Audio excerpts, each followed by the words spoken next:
Okay, now let's talk about the next subject related to quantum mechanics, and that is Schrödinger's equation.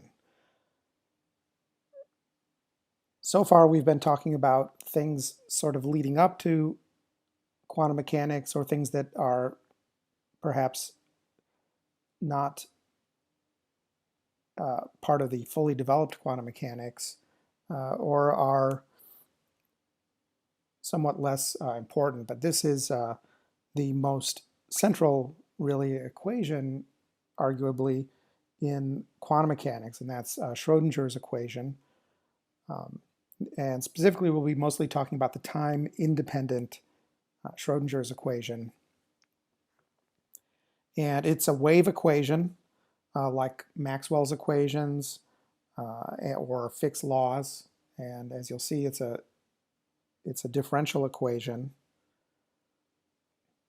And so the basic idea was that Schrödinger sought out, based on de Broglie's work that said that particles were waves, then Schrödinger set out to find, well, if this is a wave, what's the corresponding wave equation? And what's sort of the equivalent of Maxwell's equations, that sort of thing. And through some reasoning, he sort of made a qualitative derivation. It's not very well supported. It makes a few, perhaps, dubious assumptions along the way. Nevertheless, what he ends up with is something that works and that we can think of as a postulate of quantum mechanics. And the equation is as follows: minus h bar squared over 2m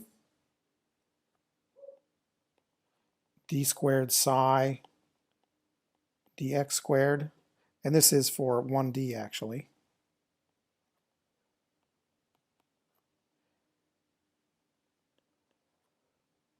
plus v, which is a function of x. So is psi, by the way. Psi is also a function of x. And we'll use parentheses like this to indicate that psi is a function of x or of some other variables like r theta and phi, and to keep track of sort of what the dimensionality is and what depends on what, we sometimes define our functions thusly. Similarly, v of x, yeah, that's v parentheses x and parentheses. That means v is a function of x, not v a constant times x, which would be put in parentheses for no particular reason. That really doesn't sort of, I mean, it can be parsed by a calculator, but it sort of doesn't make sense algebraically to write it that way. You would just type v times x, right? Not v parentheses x. Or you would be parentheses v times parentheses x. Anyway, so when we see that kind of construction, we mean a function. Okay, then that is equal to e, which is not a function of x, it's actually a scalar, times psi of x. Now let's take this apart and look at the various components. First of all, this h bar, which we've seen briefly previously, is h over 2 pi, where h is Planck's constant,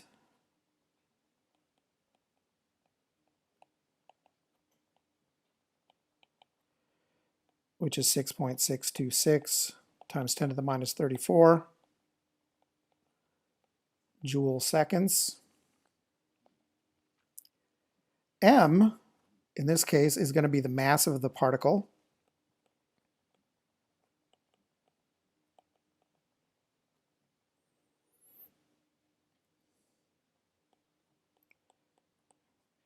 V of x is the potential energy function.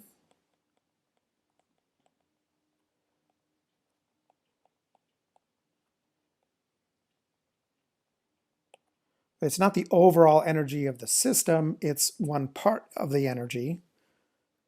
It is the potential energy, which is related to force. And in fact, in 1D, as I believe I stated previously, the force along the x-axis is minus dv dx. So there's a relationship between potential energy and force, and we can think of the force or the potential energy function as representing the forces in the system, okay, in a slightly different, in an integrated way. There's an advantage to using a potential energy function instead of a force, first of all, because energy is conserved in many cases, or in, well, in a energy conservation case, so that can be used. And another reason for using potential energy instead of force is that force is a vector quantity. It has some components along the x, y, and z directions in Cartesian coordinates, and so it's going to be there's going to be three times as many terms to keep track of. Whereas a potential energy function is a real valued function. Okay, and then our psi of x is our wave function.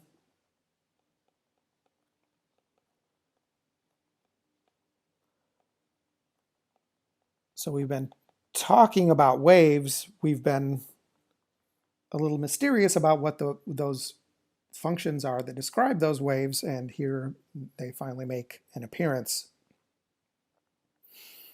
And then E, of course, is energy.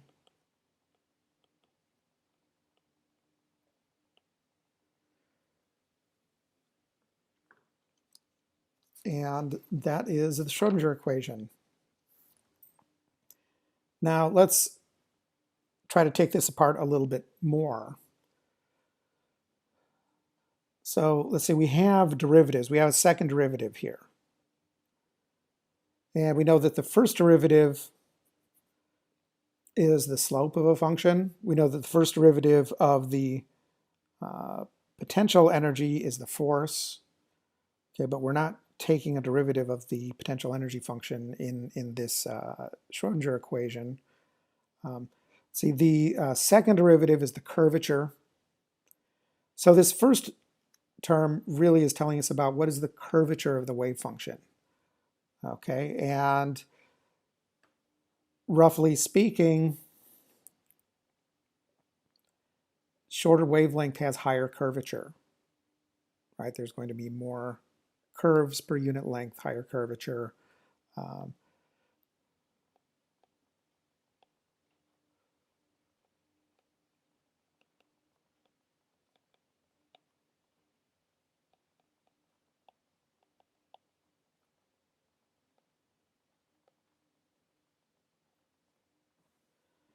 And therefore, if we have a shorter wavelength, it turns out that also corresponds to higher energy.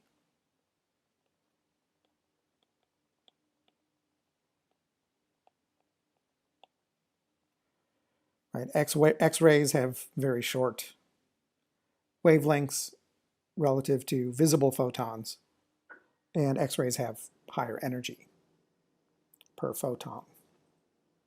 In fact, the equivalent of maybe thousands of visible photons in energy. Okay, so shorter wavelength, higher curvature, higher energy. What kind of energy? So it turns out that this first term is the kinetic energy of the wave.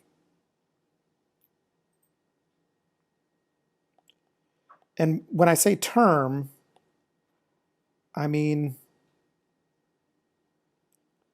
all of this stuff together. That would be the first term. The first term wouldn't be the minus sign, it wouldn't be the h bar, right?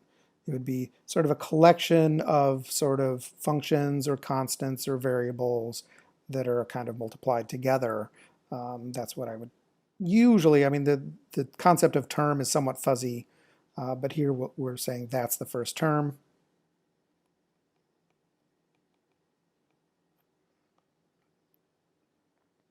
and it is related to kinetic energy.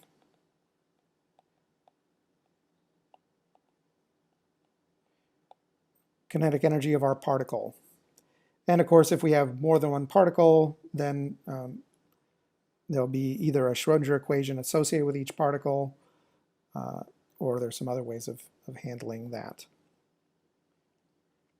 We won't worry about that for now. So the second term, this V of x times psi of x. V of x is the potential energy, so that represents the potential energy. And then the term on the other side of the equal sign is E times psi. And that represents the total energy of the system. So we can think of this as a differential equation that, that should look familiar. And if we stop and think about it, that is related to, let's say we have kinetic energy plus potential energy equals energy. Right? We saw that in a couple of videos back.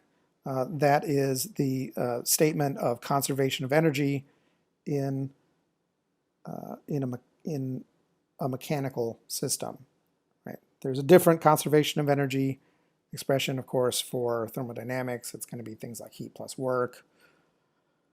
But here we're talking about particles in motion or particles that are stationary, but nevertheless their energy. And we get this conservation of energy expression. So we can think of the Schrödinger equation as really being a wave equation that has its basis in conservation of energy.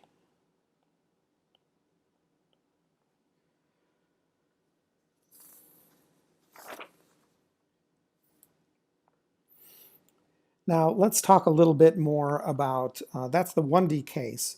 Let's move on to the 3D case. For that, we're going to have to introduce some additional concepts, some additional mathematical notation. And one bit of mathematical notation we'll have to bring in is this del squared. Sorry, that doesn't quite look clear. It's usually drawn like this, maybe with a heavier top. So it's sort of a triangle with the pointy end, an equilateral triangle more or less, with the pointy end pointing down, and maybe a heavier top line. And that squared, we call that del squared.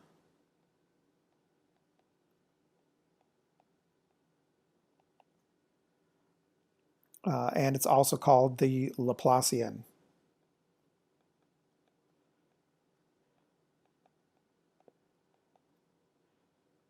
Because it shows up in Laplacian equations of motion, classical mechanics. Del squared is defined in terms of a second derivative. This is a way of specifying a second derivative in three-dimensional space. Okay, and I believe it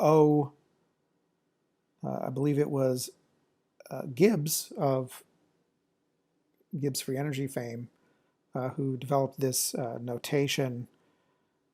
He developed essentially vector calculus simultaneously with Heaviside. Nevertheless, we use Gibbs type notation, and Maxwell, of course, used Gibbs type notation. They knew each other. And del squared is equal to, it's a second derivative type function. It's going to be partial derivative squared dx squared plus partial derivative squared dy squared. So this sort of at looking symbol, or it looks kind of like a abbreviated 2 or something, that is a partial derivative symbol. Different textbooks and sources will use slightly different symbols. They might just use d squared. You can think of it as being very similar to d squared, but this is sort of something to remind us of the fact that we are dealing with a more than one dimension, higher dimension space. Okay, so d squared dy squared plus d squared dz squared. And that del squared essentially acts on whatever function is to the right of it, and then that function kind of gets placed in each of those second derivative expressions. So we would have d squared psi dx squared, d squared psi dy squared, d squared psi dz squared. And of course, in this case, psi would have to be a three-dimensional function. So now that we have that bit of mathematical formalism out of the way, our three-dimensional Schrödinger equation,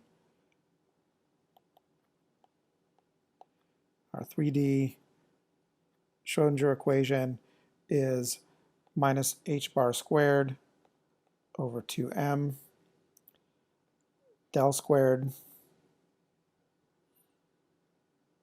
psi plus v psi equals e psi, where in this case, for 3D, of course, the function psi would be a function of say x, y, and z, or it could be a function of it could be in, say, spherical polar coordinates. So it could be a function of r theta and phi, but in that case we have to come up with a different expression for the second derivative by doing a little bit of trigonometry and differentiation and so on. And similarly, our potential is going to be a function of position, right? We think of potential energy as a scalar function that has a single value at each point in space. And so it's going to be a function of x, y, and z. And then again, E is still going to be a scalar quantity. It's just a number, the total energy of the system. So at different points in space, the kinetic energy represented by the del squared term and the potential energy are going to have different values, but they have to add up to the overall energy, more or less. But we solve it. We don't solve it as a simple equality. We solve this as a differential equation, as we see. And again, I briefly described previously, force is related to the derivative of the gradient of potential energy. Just might be good to remind yourself of that. So we do have force in this system, in this equation.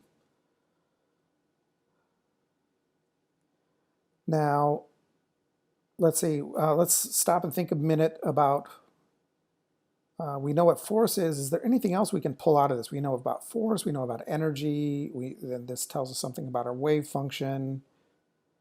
Essentially, we have to end up solving for a wave function and an energy simultaneously, as we'll see. Let's see, the kinetic energy, we typically think of as 1/2 mv squared. But there's another way of describing kinetic energy. It's p squared over 2m.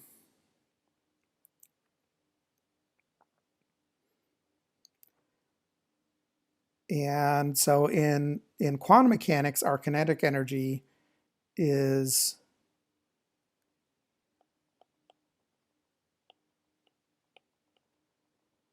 I stated sort of without proof,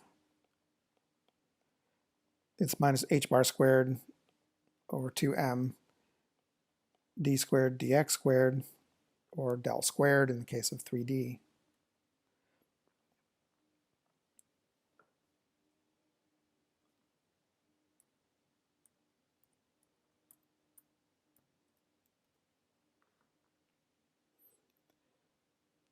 And let's see, where was I?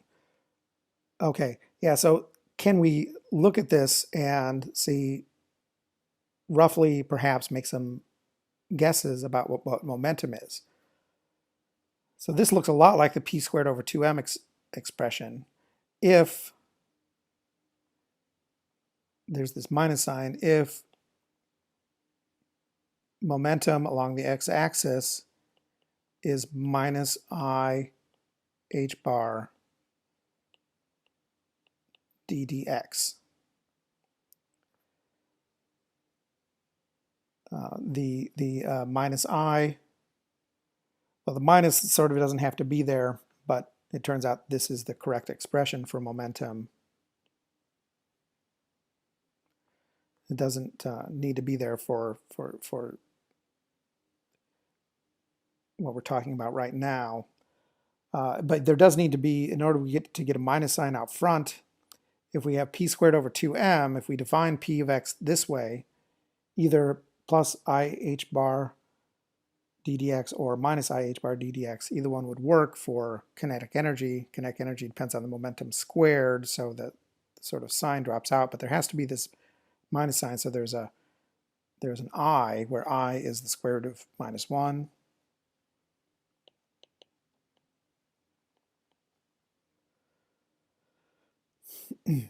And if we plug that in as our expression for in p squared over 2m, we get back this minus h bar squared over 2m d squared dx.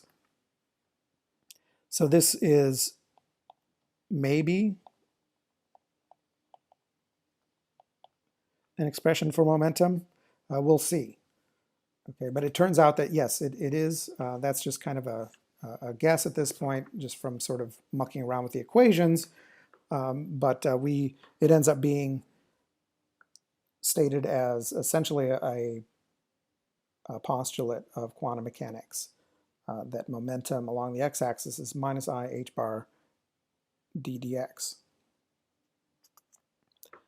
Okay, so we've got position is sort of baked into our expression. We've got a wave function. We've got energy. We've got momentum, kinetic energy, potential energy. Now let's take a little bit of a look at the wave function. What is the wave function? So in electrodynamics, there is a electric field, and the intensity is related to the square of the electric field. In the case of quantum mechanics, we also end up squaring our wave function, sort of like the way that you have to square an electric field to get an intensity in wave mechanics of electromagnetic fields. So this brings us to the Born interpretation of quantum mechanics. There are other ways of defining a wave function, but the Born interpretation is as follows: that the probability of finding a particle in the infinitesimal region between x and x plus dx is psi star psi dx.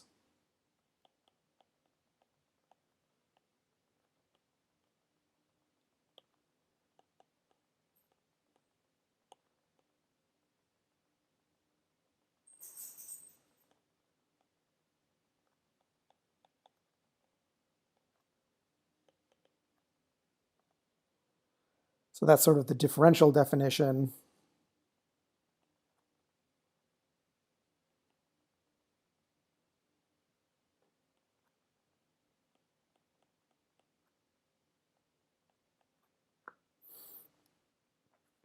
where star here denotes complex conjugate.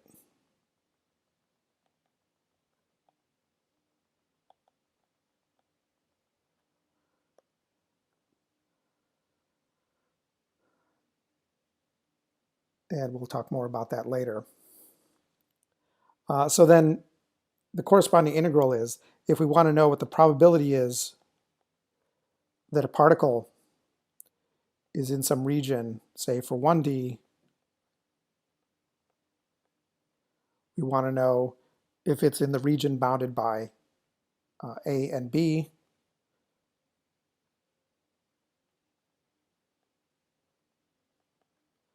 That's going to be equal to the integral from A to B, psi star psi, dx. So if we have some wave function that looks like this, or a wave function squared, modulus squared, that's always going to be either, it's always going to be 0 or positive, even if psi itself is complex. The number times its complex conjugate is going to be real and positive. So we can imagine a function that looks maybe a little bit like this, where we've got maybe some different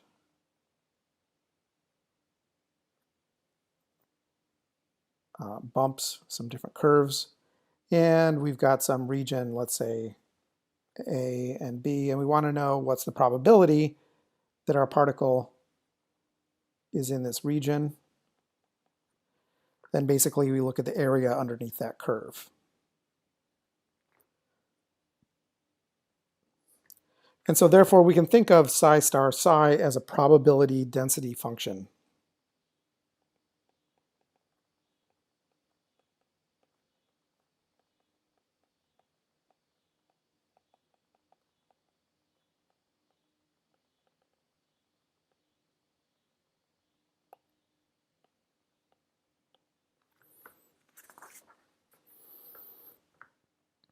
Let's do a quick detour into complex numbers.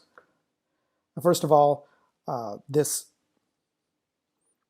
we're introducing complex numbers because they're very helpful in quantum mechanics. You could, I'm guessing, come up with a version of quantum mechanics that doesn't have complex numbers in it. It's going to have more terms to keep track of. And anytime you're dealing with waves, complex numbers tend to come up. There's particularly complex exponentials are often used to handle waves. And so if you talk to any sort of electrical engineer who's working on AC circuits and things like that, where there's oscillatory behavior, they use a lot of complex numbers. And so that just sort of comes with the territory here. So let's talk a little bit about complex numbers.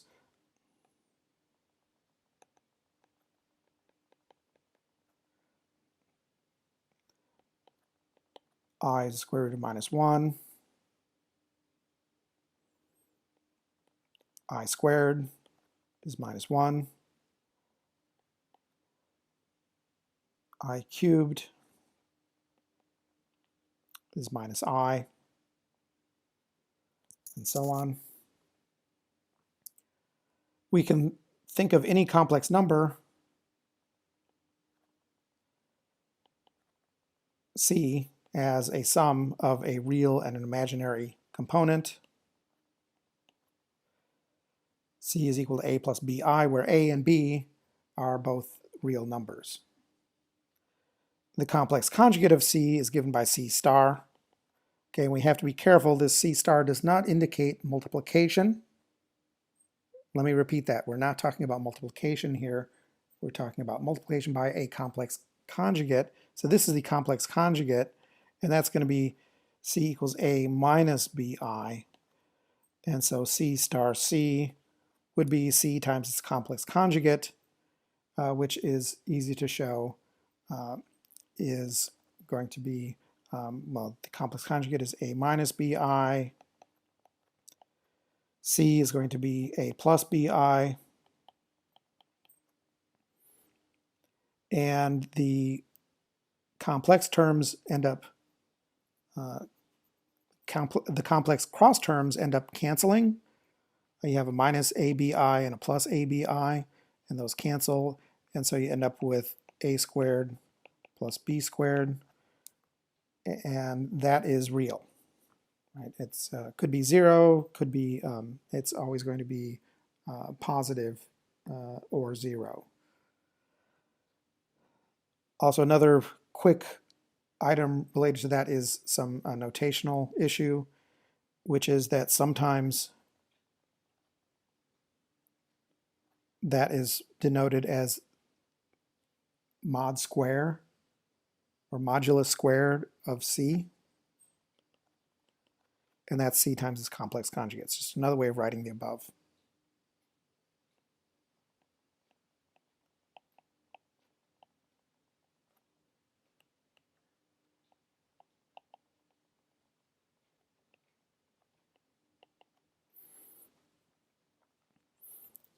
Okay, so then looking back on it, so then psi star psi is real and either 0 or positive.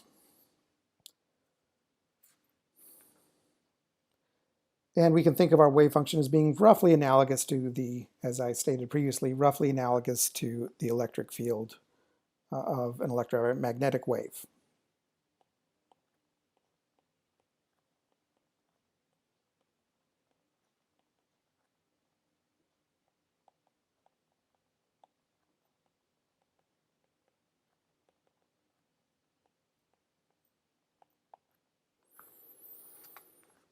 Where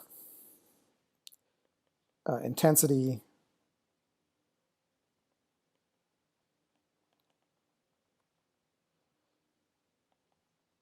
is the electric field squared.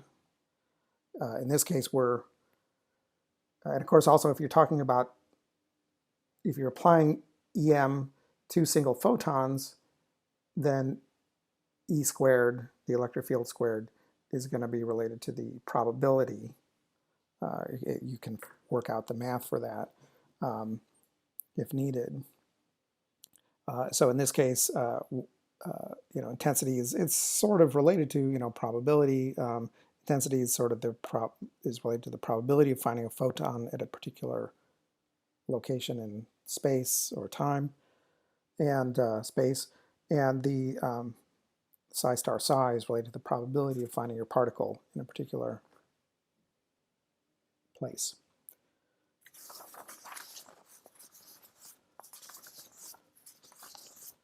Okay, and that's the end of the first part of Schrödinger equation.